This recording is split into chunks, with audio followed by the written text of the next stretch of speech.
Hola, you are listening to FirstGenHealing, a podcast on Latinx healing and awakening journeys. My name is Priscilla Luna. I am your host, and I'm going to let today's guest introduce herself. Mujer, let us into your world. Hi, everyone. My name is Victoria Sarabia, and I'm a spiritual life coach. And I'm here today, very excited to speak about awakening. Yay! My favorite subject. Yes. So, I am Mexican American. And it's so funny because I was going to be born in Mexico, but something Mm, happened that my mom decided to have me here. My dad wanted me to be born okay. in Mexico, but my Mhm. mom knew that I had to be born over here. So she was like, no, we're going to have her in the United States because, there's more opportunities here. So she took action and she basically had me here in the United States. Wow. Pretty interesting. I was like, I was gonna be Mexican. Wow. I mean, I am Mexican, but now I'm Yeah. Mexican again. Yeah, how interesting. I have a quick little story too. My parents thought that they would go back to Mexico right after I was born. So they gave me two last names like in Mexico. So Priscila Luna Rojas. Yeah, so they were gearing up for that, but we ended up staying too. So how interesting. And I feel that that's more of like fate. So I was like, well, I'm so glad that I'm, first gen here because now that I had my awakening process, I understand why I'm here. Mm-hmm. Then, yeah. Yeah. So tell me a little bit about your upbringing. Where are you from? I know you're currently in Arizona, right? Sure. So are you from there or where was kind of like your upbringing? So I am from a little town that is called Yuma, Arizona. It is, when they say that it's like a smaller town, there's more like drama, things. Mm-hmm. And so when it is like a smaller town, there does come a lot of, I don't want to say setbacks, but certain belief systems. Okay. For example, not having a lot of opportunities, not being able to expand. And in a way, I kind of felt that at some point in my life, but Mm-hmm. that's where I was raised, which is basically close to the border. So it's a Okay. border town.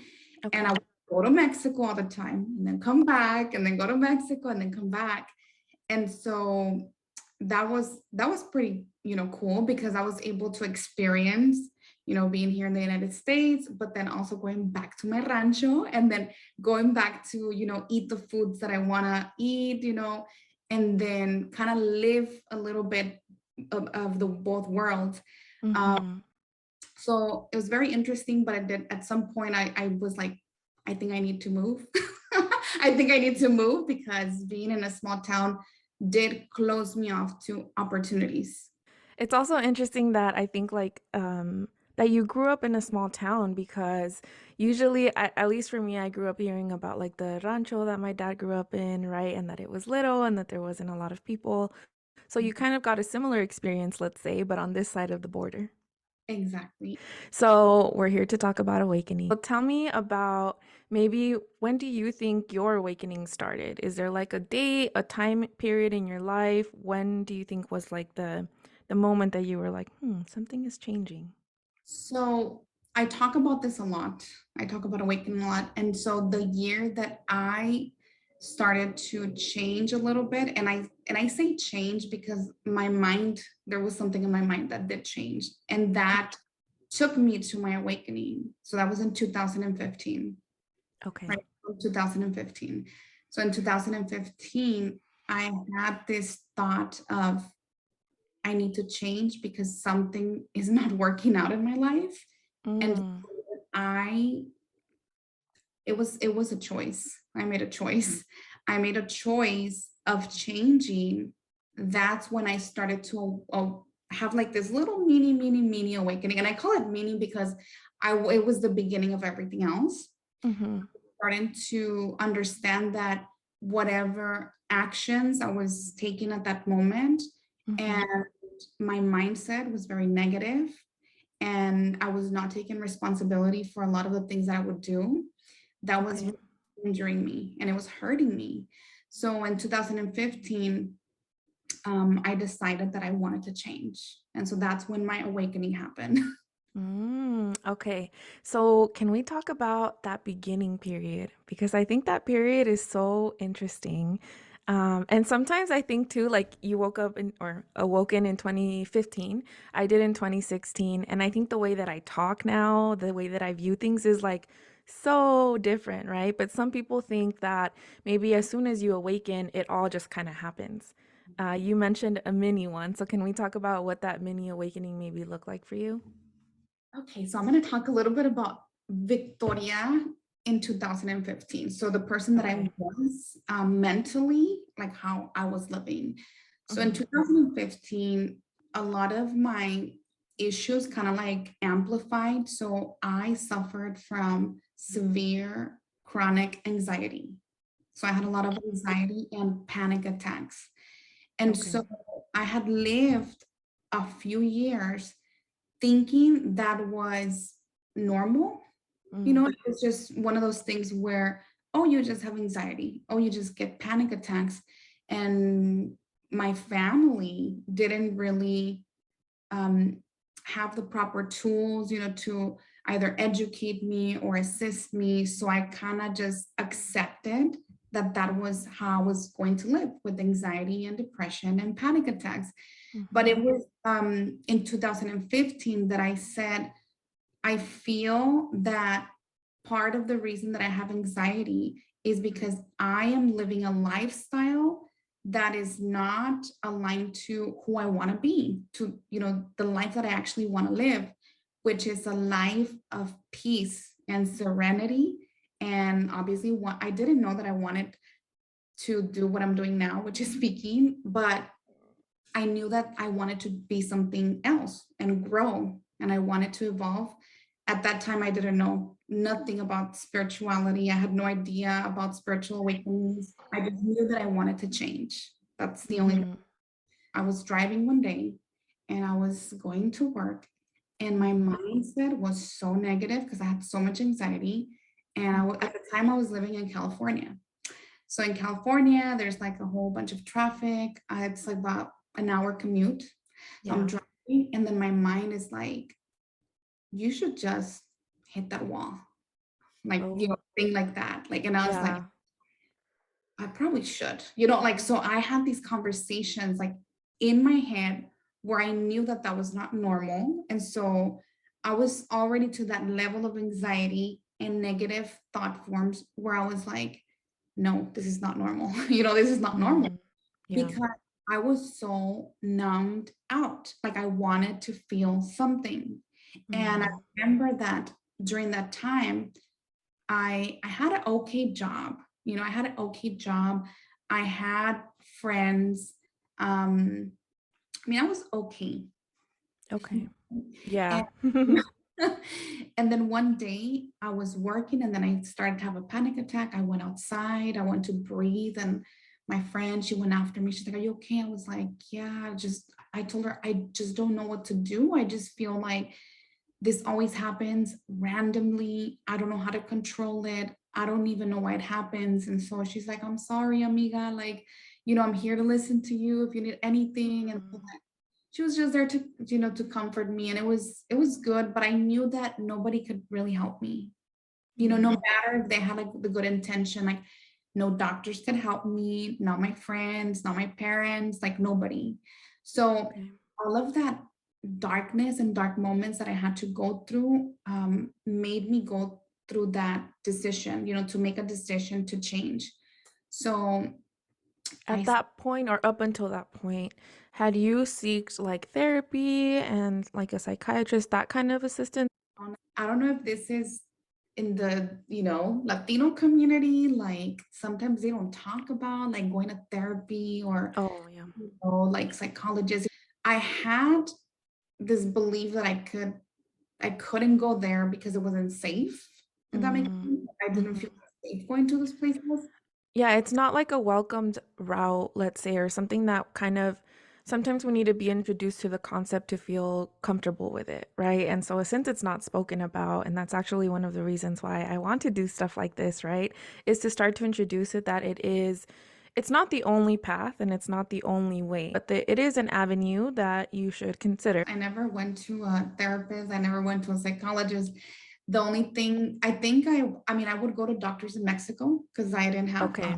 there, which is Okay. another problem. I would go to Mexico all the time and I would just get some pills, for anxiety. So I would just Mm, once in a while, but since I was very sensitive, which was another problem, I've always been highly sensitive and I was not able to tolerate a lot of like medication. So I would take them randomly and when it was like very severe to kind of like okay. calm down. And so whenever that would happen, I would go to Mexico, would go to the doctor and just get some prescriptions and then just take them. But that didn't really, it doesn't heal you. It's just kind of like you're Right. covering it temporarily. What I did is I changed some of my habits that I felt was really impacting how I was feeling. I stopped going out, partying. I stopped Mm, partying. Stopped going out. mm-hmm. What I was doing is that I would go out, I would go party because I was escaping my Mm-hmm. problems. So whenever I would go out with my friends, it was like a form of like just kind of like escaping, not thinking about what I was, living. And so that included drinking alcohol, Mm, right?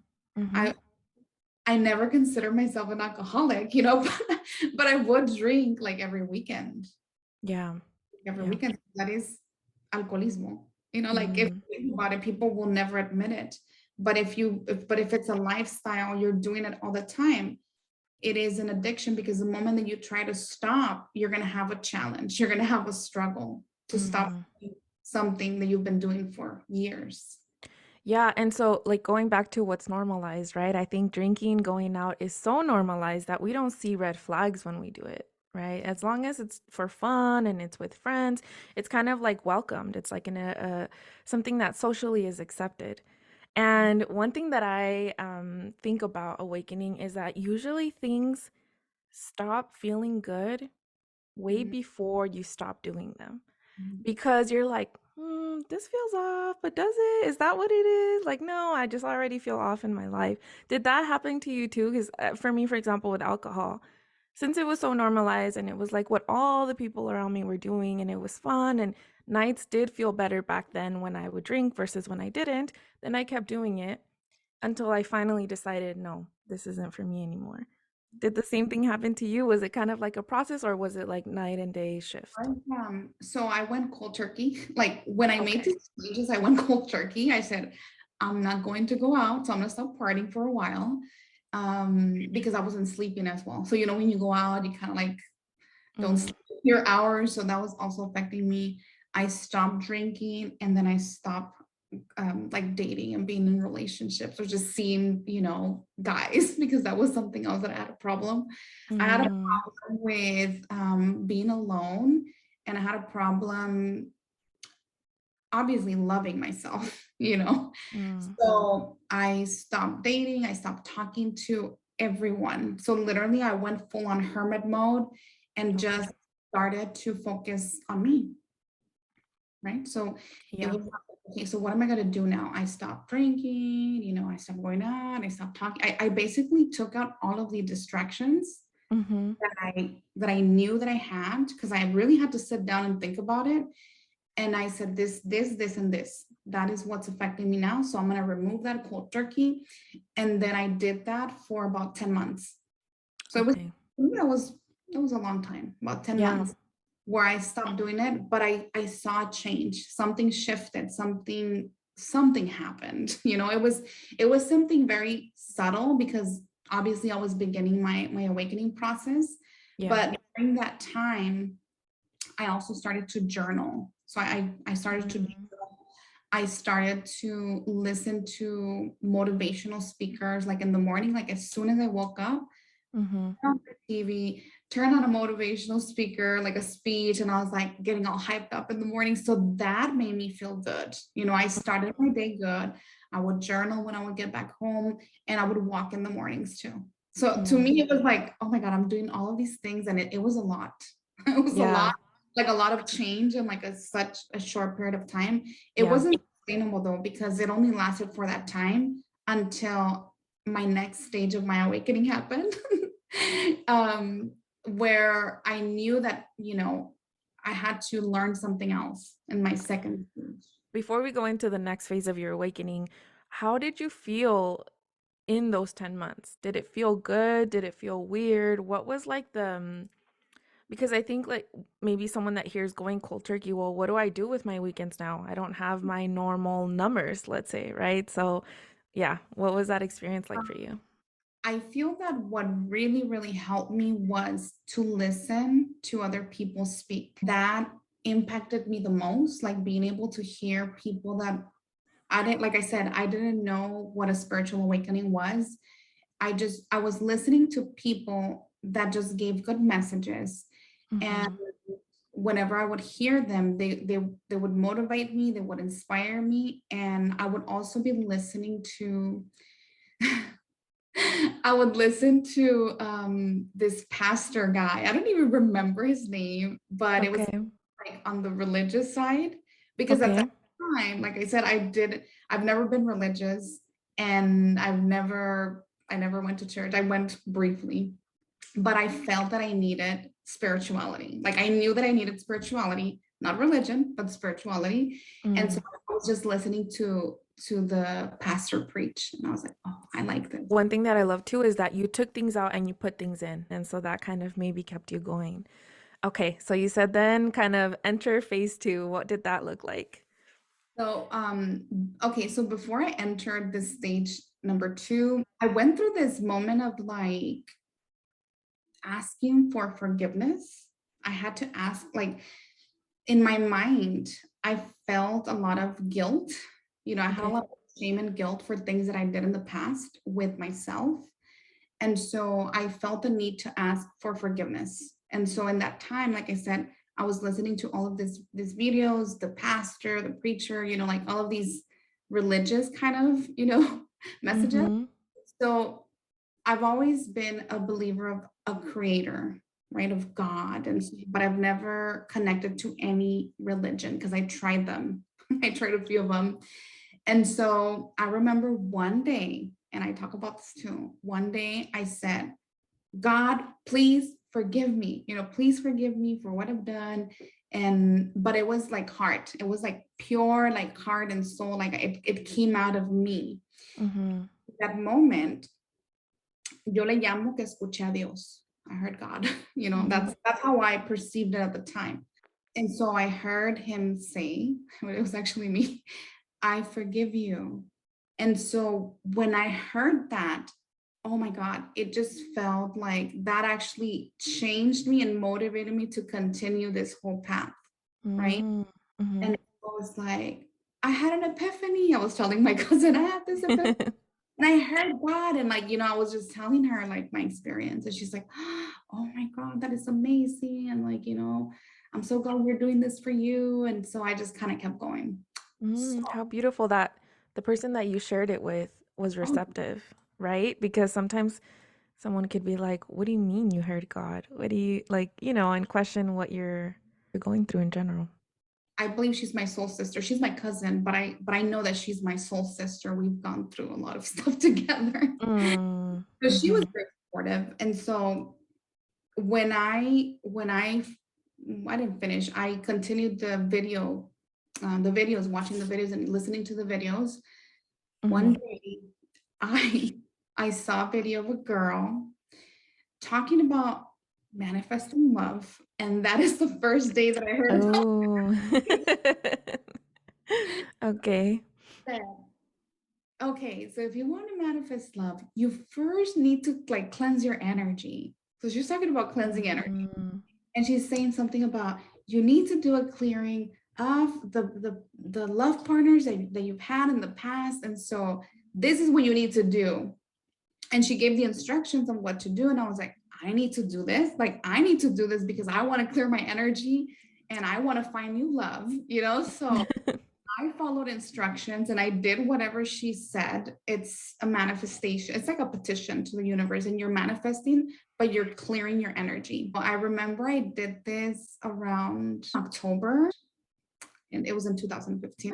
And so I did the letter and I just kept it in una cajita ahí que tenía de recuerdos y cosas. So I put it in there, and I kind of forgot about it. And then 2 months later, that's when I jump into my second stage of awakening, which is Mm, meeting my twin flame. So that's okay. where I meet him. And so it's really funny because when I meet him, like I said, I don't know anything about twin flames. I just know that I'm on this path of trying to find and heal. And Mhm. so that day, it was New Year's Eve. And at the time, I have a daughter, but she was with my mom. And I was with my sister. And my sister's like, hey, we need to go out because it's New Year's and we're not going to stay in the house. And I told her, I really don't want to go out. Like, I really don't feel like celebrating New Year's. Mm. She's like, but we have to, we're not going to stay here. She convinced me. So I got ready.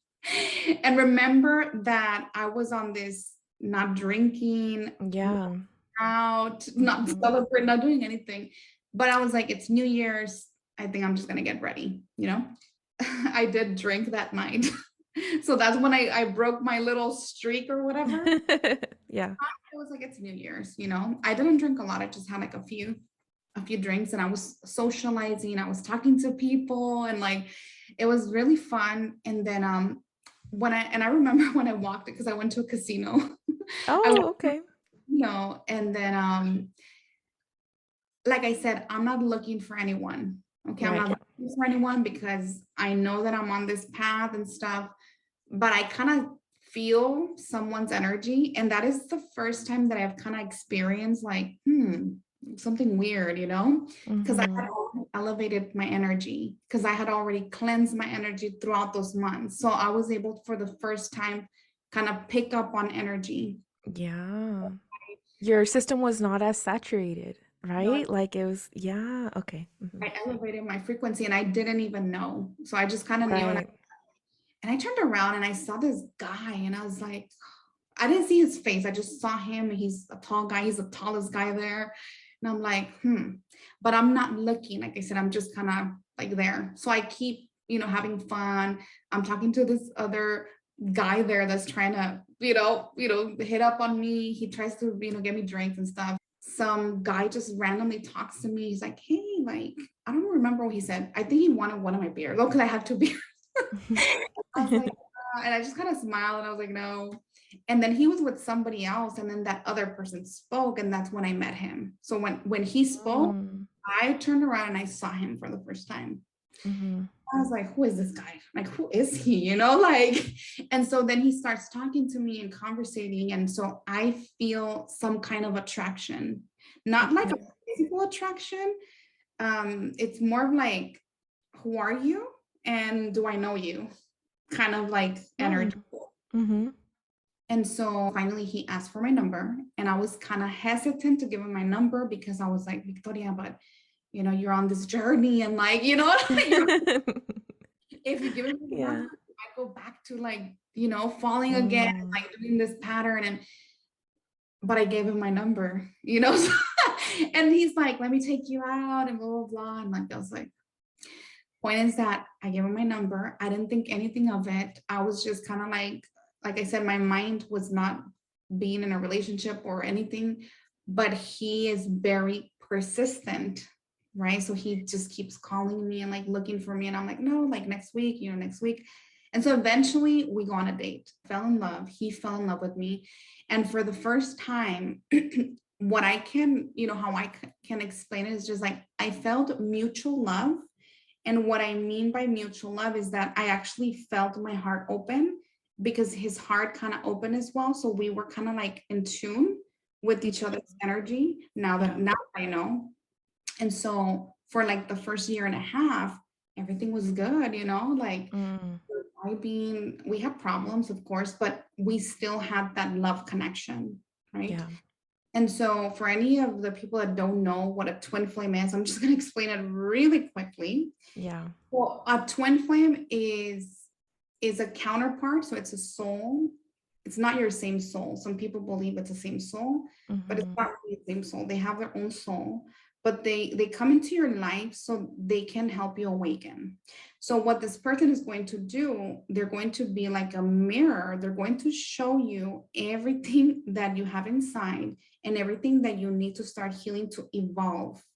So remember when I began my journey, I didn't know about healing. I didn't know anything about like this whole spirituality thing. So he really showed me a lot of my darkness. So he showed me The dark, shadows. showed him his shadow. Because here's the Mm-hmm. thing, like there's always going to be people that come into your life with a lot of karmic energy, whether they're going to be that karma energy, they're going to get the worst out of you, and it's going to be like a living hell. And then there's other, twin flames, they show you the best version. So in a way, like Mm. I was trying to elevate, I was trying to be better. And so he was trying to be better, but we had a lot of like karma, tenemos mucha karma, a lot of toxicity that we hadn't processed, Mm. right? And Yeah. so I was the first to awaken, because I was already on that journey Yeah. before I met him. And so during the year and a half, I call it like the honeymoon, the honeymoon stage. But then after the year and a half, shit goes down the drain because that is when it gets really tough. That is when Mm.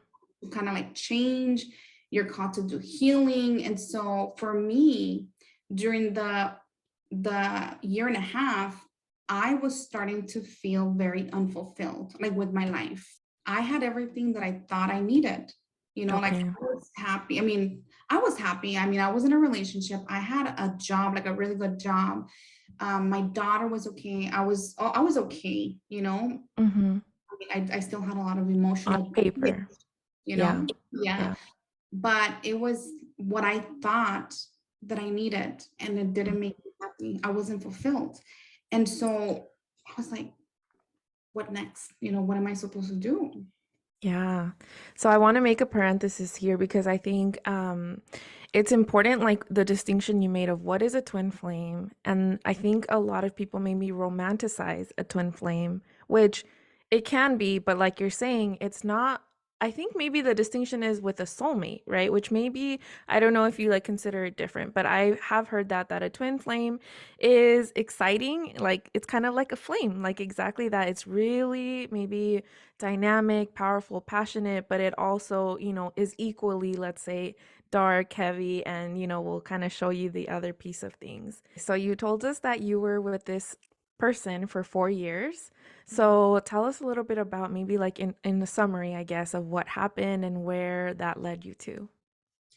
Okay, so after the bubble burst, I started to question again what I wanted to do with my life.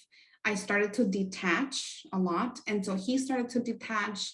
It ended up bringing a lot of problems, a lot of insecurities, and so I'm very transparent about the connection because this is something that I want to teach women as well. He did end up cheating on me.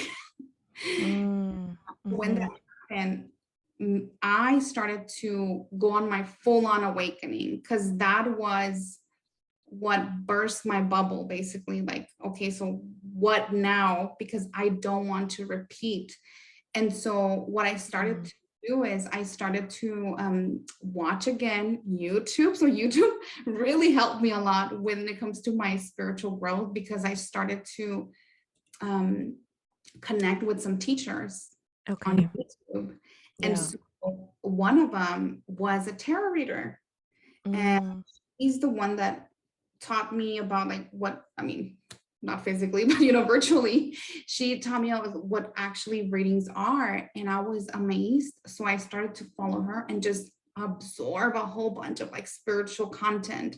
mm, So that is where I started to, what I perceive as my guides had already been in touch with me, even though I wasn't able to perceive it, but they were guiding me through watching certain things, listening to certain messages so that I can start to question eventually. Because you do need to question yourself whenever you have the awakening. And so I went through that process for almost a year, about a year, which was 2018. So in 2018, I went through a whole like questionnaire kind of like phase. And then I started to notice synchronicities. So I Mm. started to see like 1111. I started to see 222, 444, numbers like that. So I was like, what is that? And Yeah. so I started to really dive into more of like these spiritual concepts until I had to make a decision about this guy because, even though he cheated on me, I was still in that relationship. I was very conflicted into what I wanted and what I wanted to do with my life. Part of me was like, Victoria, you need to let him go. Like you need to learn how to respect yourself.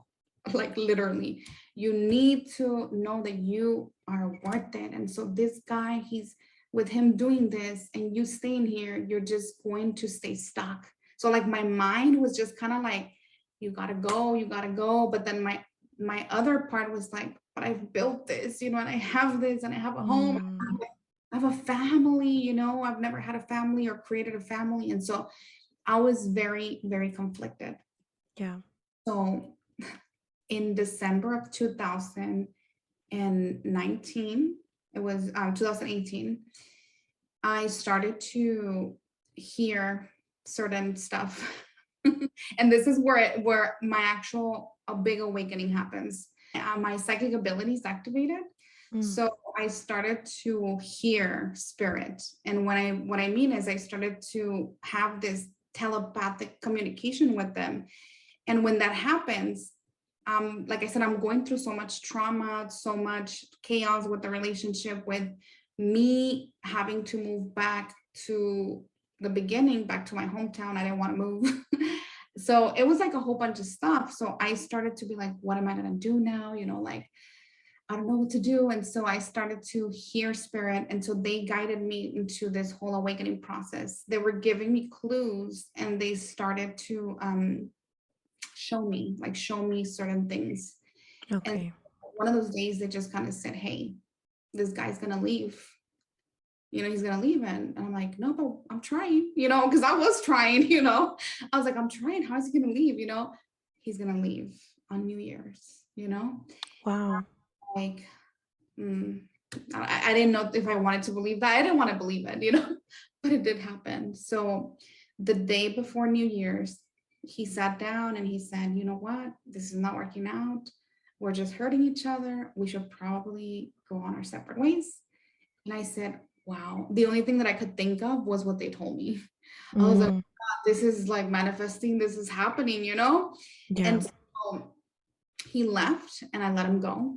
And during that night, I was like devastated. I was like, I felt so alone. I didn't have any family. I just had my daughter there. And so it was really like that day was just full on like learning. So that is when one of my other spirit guides comes through, and that is one of my aunts, una tia, Mm. passed away a few years back, and she was the one that guided me through the whole like it was about a month of like receiving information, like just kind of like she was showing me how to heal at a soul level, like literally how to heal myself, how to release energy. They also showed me past lives, so I was able Okay. to learn some of my past lives, and I was able to understand that one of my core spiritual wounds, sometimes we carry wounds that are manifested from previous lives, which is abandonment. Mm.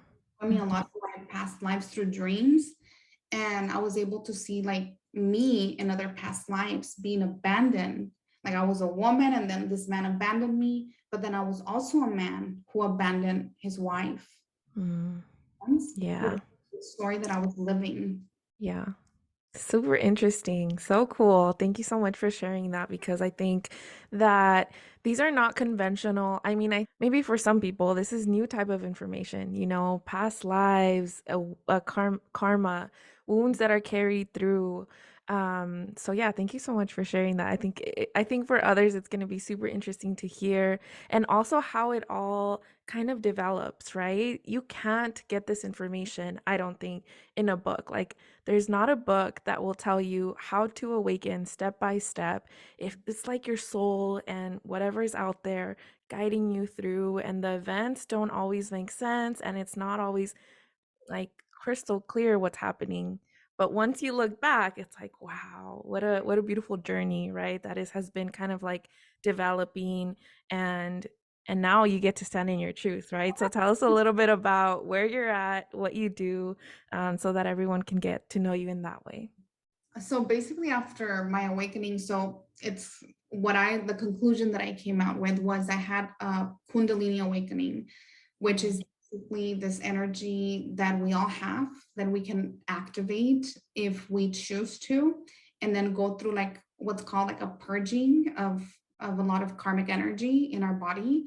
So after that, it was a few months for me to kind of like be stay grounded. I was not grounded in the first months, and so I had to learn how to ground.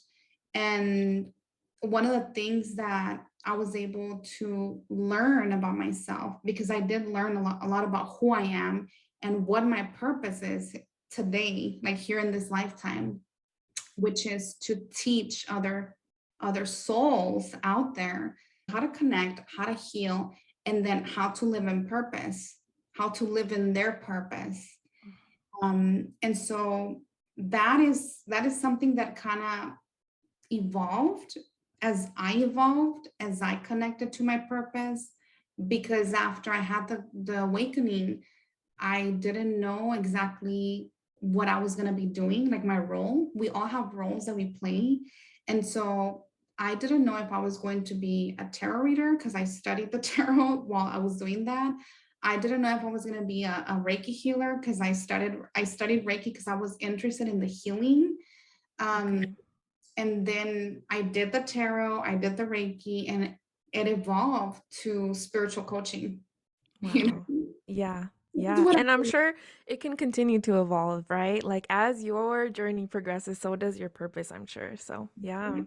And so that's something that I discovered as I started to know myself, heal myself, and then learn how to listen to my intuition. I had to learn because one of the things that I want to tell you guys is that spirit guides come in seasons. Okay, they come obviously if you need them, but they will stay there until you are, ready to walk your own path. So when you're ready to walk your own path, you have to live your life. They're not going to tell you how to live your life. They're only here to teach you a little bit so that you can awaken, and then you live the life that you want, and you create the life that you want to manifest. And so that's something that I had to understand, because at some point I was like, oh, they're always going to be with me, and they Mm. are, Yeah. but they're not going to hold you by the hand to live your life. Wow. What I I'm saying? love that. Yeah, I love that you're saying that because I think even for myself, sometimes I feel like, what am I doing wrong? I don't feel as connected, you know? So it's good to remember like it's like anything. There's probably moments of closeness and then also moments of like, okay, now you have to handle this on your own. I feel like I have to say something. So when your spirit guides are away, is because you are learning whatever they taught you. So when Mm, they're away, when you say I don't feel them, it's actually you putting into practice what you learned. And wow. so they come back when you're ready to learn the next lesson. And obviously, if you need assistance, if you need clarity, you can always call on them, and they will give you hints, clues. They will send people to guide you. But most of the time when people say, I don't feel connected, I don't feel they're here, it's because you need to practice what they taught you. Super interesting. Yeah. So currently, what are you working on? You're standing now in your purpose. That's the phase that you're in. Yay. So yeah, tell us about that. Okay, so I get really excited. So I'm currently working with women. So that's one of the things that I had to kind of like discover that I cannot help everyone, but I am here to help Latina women, right? So I'm Right. here to guide them, to be their guide, to teach them, to connect and to start healing. So what I'm currently doing is I do coachings, I do healing sessions, and I'm guiding them through the process. And Mm. so it is very transformative. So they are going to transform, but it has to be when they're ready. So I'm just, kind of like touching, I'm teaching, and I'm telling them, hey girl, let me walk you through this, but only if you're ready. Because if you're not ready, then it's okay. We all have our time. And I'm trying to build this community of Latinas that are ready to start healing. So that's Yay. How exciting.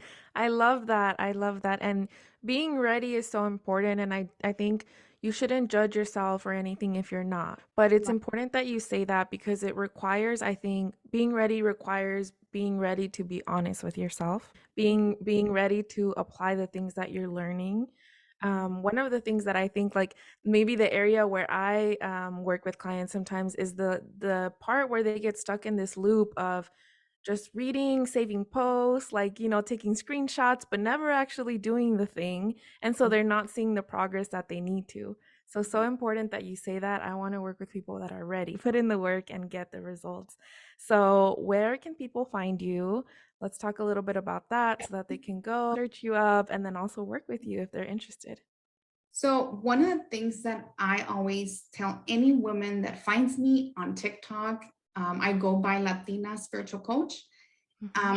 Get to know me first, right? Get to know me first. So you get to know me, obviously, in my lives. So I connect Monday through Friday. I try to connect in the morning. I'm in Arizona, Okay. where I kind of talk about healing or do Q&As. And my main platform is TikTok.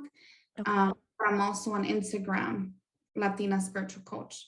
And Mm. then one of the things that I like to tell them, hey, get to know me, because one of the things that I teach them is you need to learn how to build relationships with the person that is going to help you in your spiritual guidance, growth, and your healing. And so if they don't do that, where they get to know me, then they're probably not going to work with me, you know? I love that. I love that so much. Yeah, get to know who you're seeking help from. And I know that they can find you in one more place. Yes. Well, I also have a podcast. Yeah. So my podcast is called Pláticas Cósmicas. And Okay. so that is one of the like nurturing where you can get to know me, listen to my story. If you listen to my story, like the whole, it's not even the whole part. I could probably write a book about everything that happened, but it is kind of like the main things that happen, Hmm. so that you can understand how the process is, so that you can see if you relate and maybe learn something, and then jump into my lives and ask me questions. And then if you're ready, when you are ready, I am here to help you. So now we're going to go into a little bit more fast-paced questions, let's say.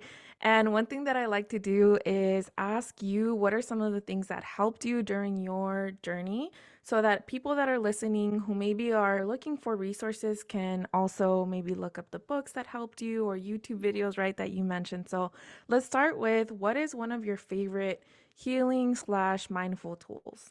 So one of the things that I started to implement, obviously I talk about it, it's journaling. Mm. Journaling is so powerful. And to me, it helped me understand more of who I am. And so as I started writing, I started to bring down and even channel information. So Mm. journaling is number one. Second is read books. Yes. Ooh, yes, a favorite. Agreements. Four agreements. This is one of the books that helped me understand, spiritual concepts. Obviously, it's a self-help book as well. So reading this really helped me like expand my mind. I'm like, oh my God, this is, what I'm going through as well, but in a different way. And so I always recommend this book. Um, I also want to say something else about psychic readings, because I did get a lot of psychic readings. Let us know. Psychic readings did really help me a lot at the beginning, especially when you haven't developed your intuition. You need that guidance. But I do want to put a little disclaimer out there because I am a psychic. Psychic readings are supposed to guide you only, but not tell you what to do with your life. So at the moment that you feel you are getting readings over and over and over, you need to stop and think, am I listening to my intuition? Because even when I do readings, I always tell them, please listen to your intuition. Yeah. That eventually you need to get out of that. It's like a phase like of growing spiritually. You need to get out of it so that you can tune in. And Yeah. so I'll just say for first gens, that's something that maybe we're used to doing. We're used to looking to others to tell us what to do, whether it's society, our parents, our family. So you're kind of like following that pattern when you start to look for outwardly. And even as coaches, I think that our role is not to say, like, yeah, get married with this guy and do this and that. Like, no, we're going to lead you back to your intuition. We may provide guidance or tools or resources or ways to do it, but I love that you're saying that, because at the end of the day, what's going to make you feel fulfilled is to listen to your own inner voice.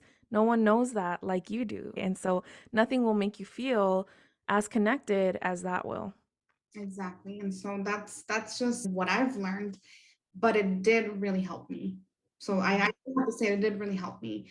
And I mean, I've done so many other things now because I've been doing this for over 3 years, but um, astrology also helped me. Okay, Mm-hmm. astrology, doing the Akashic records.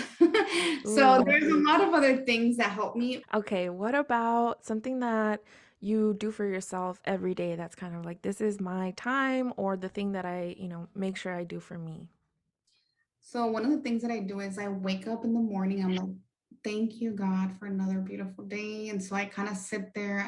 I turn on music because I like to kind of like vibe, not vibe, but just get in that meditative state and kind Mm-hmm. of set the tone for the day. So one of the things that tremendously changed my life is meditation. Because it helps calm the mind. And so that is one of my practices that I do. And even if it's for like 10 minutes, I do it. 5, 10 minutes, I have to do it so that I can, continue to like harness my energy, bring it back, call it back, especially because I work with a lot of people. I Yeah. want to make sure that I'm in my power with my energy. Yeah, absolutely. Some cleansing too, I'm sure. Oh, yeah. What is a song that you listen to when you need to feel inspired or a little pick me up throughout the day? You know, it's so crazy that you asked me about music. My music has really changed. I listen to a lot of like Oriental mixes, house, a lot of music that sometimes doesn't have a lot of lyrics. Mm-hmm. I feel it's a phase. I still listen to normal music, but I feel that when I listen to heavier vibrational music, it does lower my frequency, like for a moment. I don't have like a favorite one. I just love a lot of music, and I do explore um, new music on YouTube. I go on YouTube and Mm. playlist. Mhm. So maybe one thing that we can, leave everyone with is saying, listen to your body. When you're listening to music, like going through a cleanse of who you listen to, what you see, all of these things. The next question I have for you is, what is a favorite quote or advice that maybe you refer back to? Okay, so one of my little, I guess it's like a little mantra quote that I always Mm-hmm. me because since I'm on the healing journey, I mean, we have to say it. The healing journey is not a fun journey all the time. It is very like it's an emotional roller coaster. So at times I've gone through a lot of dark moments, and I always say this is going to pass and I am going to be okay. This is Mm-hmm. going to pass. I am going to be okay.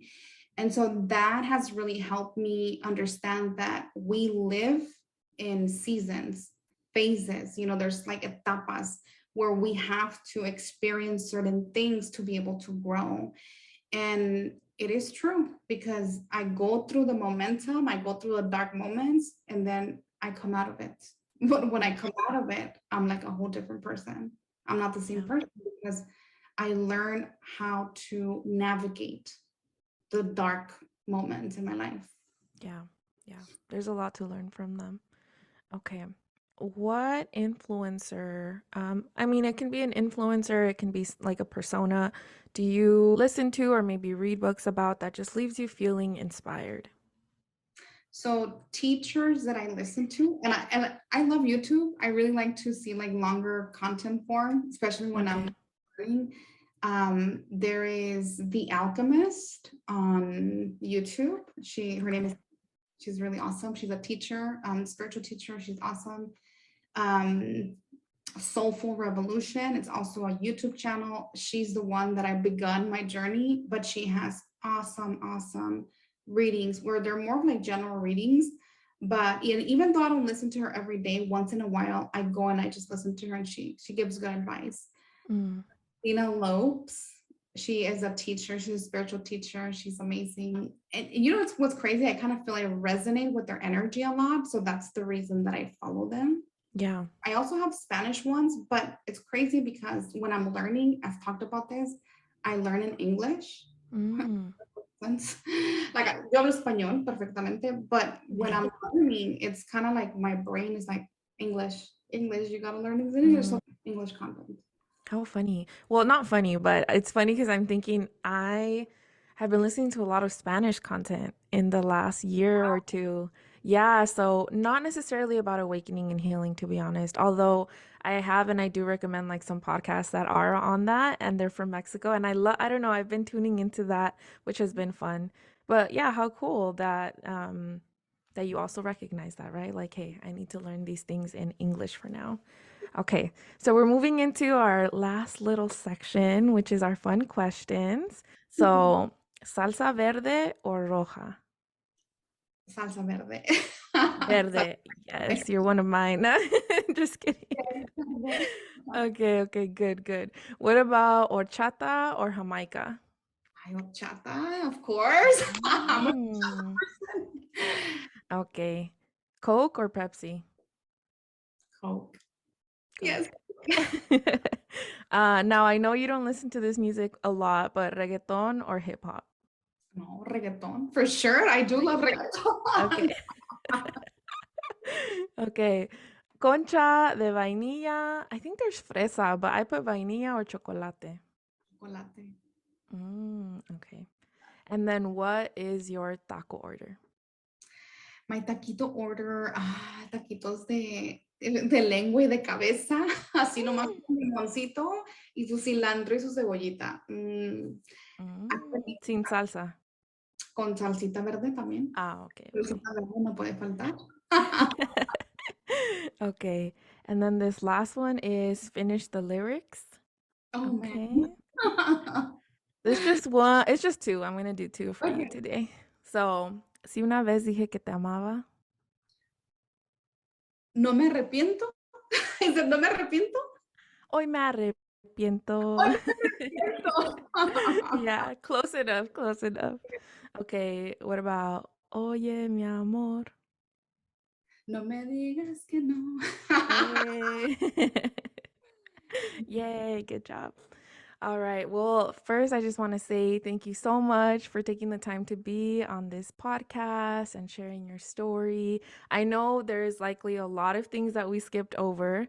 So, definitely, guys, make sure that you go check her out on her socials. I'll link them and I'll also, link her podcast so that you guys can tune into that as well. Anything else that you'd like to say before we go?